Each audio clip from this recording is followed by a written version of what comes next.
కేసీఆర్ ప్రజల్లోకి రాలేదని విమర్శించే కాంగ్రెస్ నేతలకు ఎమ్మెల్యే తలసాని శ్రీనివాస్ యాదవ్ కౌంటర్ ఇచ్చారు.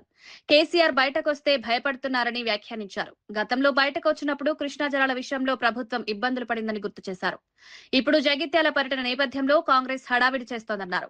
రైతు భరోసా, మేడిగడ్డ సందర్శన ప్రకటనలు కూడా దీనికే నిదర్శనమని పేర్కొన్నారు. ప్రజలు నిజాన్ని గమనిస్తున్నారని తెలిపారు.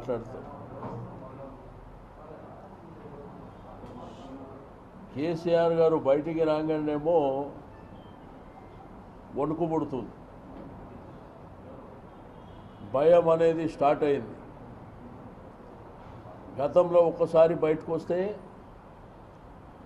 కృష్ణా జలాల ఇష్యూ వారు మాట్లాడిన తర్వాత 10 రోజులు తర్జనా భర్జన పడ్డది ప్రభుత్వం. ఇప్పుడు జగిత్యాలకైనా బయటకు వస్తుందంటే రేపు రైతు భరోసా వేస్తామని, మేడిగడ్డని విజిట్ చేస్తామని. కానీ ఎందుకు భయపడుతుంది? 2.5 సంవత్సరాలు అయింది.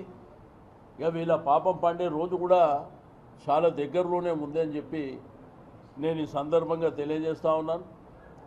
దేనికి కూడా అడ్డగోల ఆన్సర్లు తప్ప, భూతు పురాణం తప్ప ప్రజలకు మనం ఇది చేయాలి, మనకు అవకాశం ఇచ్చిండ్రు అనేటువంటిది మాత్రం ఎక్కడ లేదు.